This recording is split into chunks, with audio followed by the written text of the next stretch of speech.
부산 시내버스는 준공영제로 운영됩니다. 그래가 시내버스 운영 적자를 시가 보전을 하고 있다 아닙니까? 재작년에는 2,710억 원, 작년에는 2,600억 원을 지원했답니다. 수송 분담률은 계속 줄어들고 적자 지원금은 늘고 아니 이거를 이래 손 놓고 보고 있어도 되나 하는 이야기는 꾸준히 나왔지요. 모두의 고심이 깊은 중에 부산 시민사회가 준공영제 구조적 혁신 방안을 소상히 내놨습니다. 같이 들어볼까요? 네, 부산경실련 도한영 사무처장님 전화로 만나보겠습니다. 안녕하십니까? 안녕하십니까?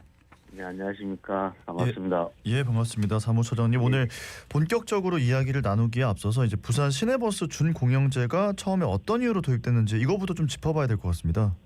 네, 사실 이제 그 시내버스 준공영제 같은 경우에는 부산 같은 경우는 이제 1990년대 들면서 승용차가 많이 좀 대중화되었습니다. 네. 그러다 보니까 승용차 이용 급증으로 인해 가지고 실질적으로 시내버스 이용 승객이 매우 빠른 속도로 감소를 하게 되거든요. 네. 1985년도에는 부산시 통계입니다만 하루에 한 320만, 330만 명이 탔었거든요. 네. 근데 지금은 사실 뭐 하루에 한 100만 명 내외이기 때문에 3분의 1 이하로 줄어든 부분들이 있다는 부분들이 그리고요. 그리고 그러다 보니까 자연스럽게 시내버스 업체의 경영 악화로 이어지게 됩니다. 그렇게 되면 어떤 문제가 발생하는 거라면 당연히 시내버스 서비스 질이 저하될 수밖에 없을 것이고 그래 되면은 결국은 시내버스 민간 업체들은 운송 적자 발생으로 인해 가지고 비용 절감 차원에서 결국 비수익 노선의 운행을 감축하게 됩니다. 그렇게 되면 결국은 노선을 단축하게 되고 노선이 없어지게 되면서 결국은 대중교통이 더욱더 열악한 어떤 상황들이 발생하기 때문에 어쩌면 이런 문제들에 대해서 좀 시민들의 이동권을 보장하기 차원에서 좀 부산 시내버스 준공영제가 좀 도입이 되었다. 이렇게 말씀 좀 드릴 수 있을 것 같습니다. 예, 순기능을 기대하고 도입한 제도인데 이 준공영제 시행 이후 어떤 부작용들이 나타나기 시작했는지 그리고 지금의 상황이 어느 정도로 심각해졌다고 할 수 있을까요? 사실 이제 뭐 준공영제가 안 했으면은 물론 이제 그 준공영제 안 해도 울산 같은 경우에도 지금 이제 준공영제를 실시하지 않는 대표적인 광역시인데요. 울산시 같은 경우도 1년에 한 1,500억 정도 지원금이 들어가고 있습니다. 앞서 우리 사회자분께서 말씀하셨지만 부산시도 재정지원금이 준공영제로 인해서 사실 매년 되게 많이 올라가고 있는 상황입니다. 그래서 실질적으로 이 문제에 대한 실질적인 좀 근본적인 대책들이 좀 필요하다는 말씀을 꼭 좀 드리고 싶고요. 그래 되면 만약에 올해 같은 경우에는 지난 5월달에 대부분 판결로 인해 가지고 다시 3천억 원대로 다시 올라갈 가능성이 많습니다. 더군다나 내년도에는 대부분 판결 또 남아 있거든요. 그래 되면 실질적으로 내년에 지금 추정되는 게 또한 1,500억, 2,000억 정도가 더 될 수 있다고 보기 때문에 물론 시내버스 준공영제로 인해서 강점은 많지만은 이 부산시 재정 비용금이 너무 급속도로 증가하는 부분에 대해서는 반드시 좀 해결책이 필요하다는 말씀을 좀 드리고요. 또 하나는 근본적으로는 수송 분담률에 대한 문제가 있습니다.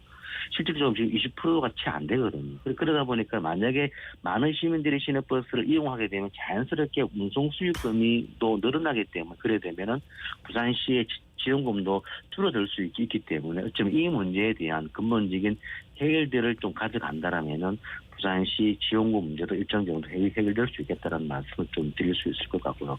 또 하나는 여전히 이 서비스 문제가 있습니다. 환승 문제라든가 그리고 특히 또 안전사고의 문제 그리고 배차 간격 문제 이런 문제들이 같이 조금 해결이 된다라면은 여전히 수송 분담률을 올릴 수 있고 시민들이 좀 이용하기 편리할 수 있기 때문에 이런 것들을 좀 해결하고자 저희들이 지난번에 기자회견을 통해서 준공영제 혁신을 좀 강조했던 그런 측면이 있다라고 말씀 좀 드릴 수 있을 것 같습니다. 자, 그래서 그동안 이제 부산 시내버스 준공영제가 좀 개선돼야 된다 이런 목소리는 정말 꾸준히 있었는데요.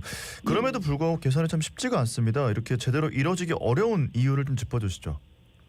사실 저희들은 근본적인 부분은 일단은 부산시가 대중교통 중심 도시를 표방하고 있습니다. 하지만 저희들 볼 때는 부산시 교통정책에 좀 근본적인 한계가 있다는 말씀을 드리고 싶고요. 왜냐하면은 부산은 여전히 승용차가 편리한 도시고 편리한 정책을 부산시가 펼치고 있습니다.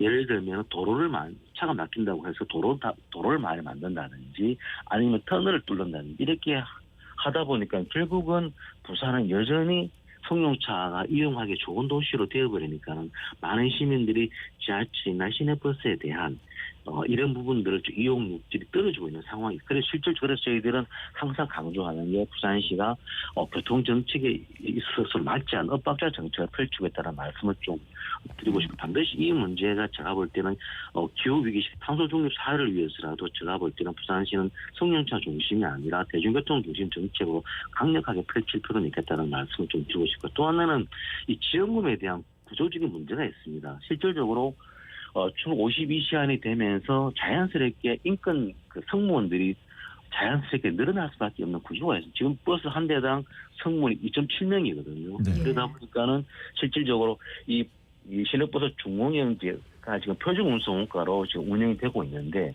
표준 운송 원가의 기본적으로 인건비가 64%를 차지하게 되고 있고, 연료비라든가 그리고 타이어비, 즉 가동비가 전체를 하게 되면 인건비하고 가동비를 합치게 되면은 총 82%를 차지하게 됩니다. 그러다 보니까는 실질적으로 이 지원금 자체가 어쩔 수 없이 올라갈 수밖에 없는 이런 부분이 있다라는 말씀을 좀 드리고 싶고요. 그래서 실질적으로 이 지원금 규모 자체가 너무 많이 늘어나기 때문에 네. 실질적으로 그 문제에 좀 해결책들이 좀 필요하지 않겠는가라는 말씀을 좀 드리고 싶습니다. 예. 그래서 부산 경실련이 부산 네. 시내버스 준공영제 혁신 방안을 제안하지 않았습니까? 예, 맞습니다. 첫 번째로 이용률이 높은 노선을 유지하고 비주류 노선을 우선 폐지하는 방식으로 5년간 버스 200대를 감축해야 된다고 이렇게 말씀을 해주셨지요.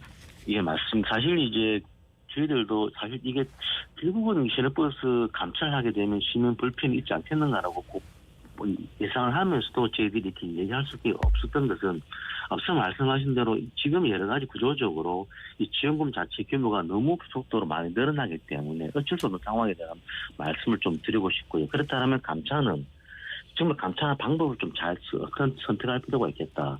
결국은 시민들이 이용률이 높은 노선은 최대한 유지하고 각 회사별 주력 노선과 비주력 노선을 파악을 해서 가급적 주력 노선은 유지하고 비주력 노선을 좀 우선적으로 폐지하는 방향으로 가져가고, 그리고 노선 중복 노선일 경우에도 감차를 좀 추진하는 부분, 그리고 감차에 따른 인력 문제가 있기 때문에 인력 감축은 퇴직득 자연 감소분으로 좀 하는 방향으로 가져가면 어떻겠는가 보여주고, 당연히 그에 따라서는 부산시는 감차에 따른 좀 감척질한 규모의 감차 지원금을 좀 적극적으로 마련할 필요는 있겠다는 말씀을 좀 드리고 싶습니다. 네, 근데 이제 이 주장에 따라가는 이야기가 노선과 버스가 이제 줄어드는 과정에서 지역 주민의 이동권이 침해당할 수 있다, 이런 우려는 당연히 나오는데요.